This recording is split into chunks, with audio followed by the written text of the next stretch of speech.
Let's talk about Out the Mud because, I mean, it's a perfect title for the show. It's fitting. It's your catchphrase.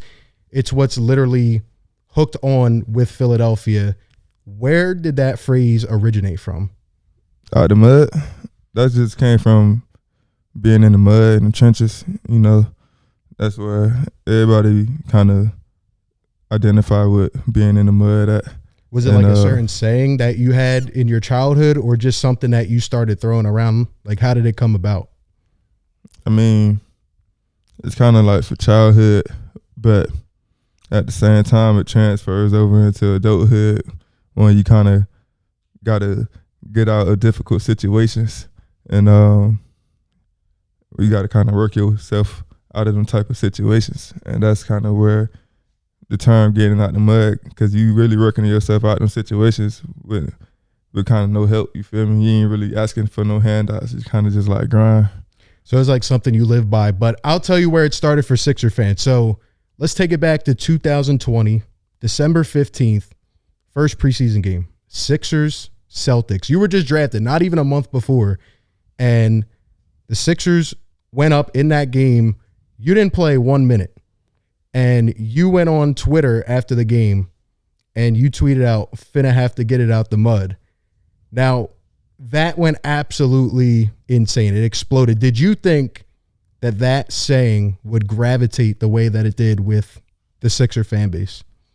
I didn't think that it was going to gravitate that much with the Sixers fan base. I wasn't familiar with the Sixers fan base at the time, but I see now that they like that for real. I mean, it went absolutely insane. Overnight, boom, you're a hero. You're a hero in Philadelphia.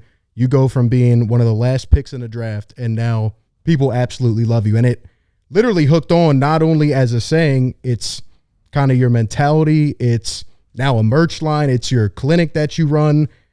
You really kind of like revolutionized that entire saying all off of that one tweet. And that kind of just embodies Philadelphia in a nutshell. Like, that's what the fans here do. And I feel like without the mud, they could just relate to you so well.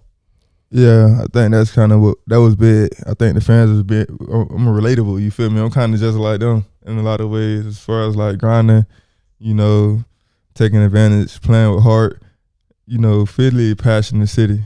It's not just a regular city. Like, this ain't like a Charlotte. Like, the fans here are super passionate and really care about the team. I'm the same way. So, and not only did that tweet blow up, but then they looked at your Twitter handle and they started calling you Bball Paul because they noticed that that was your name. Where did that name originate from? Oh yeah, I made that in 7th grade. It was catchy. My first name was Amazing Paul. Then I changed it, and then Bball Paul. That's where Bball Paul was born. 7th grade. Bball Paul was born. Yeah. Everybody started calling you Bball Paul. Everybody. In college, it was worse. Oh yeah. It was worse in college. So that name traveled all the way through 7th grade, high school, college, and here it is today.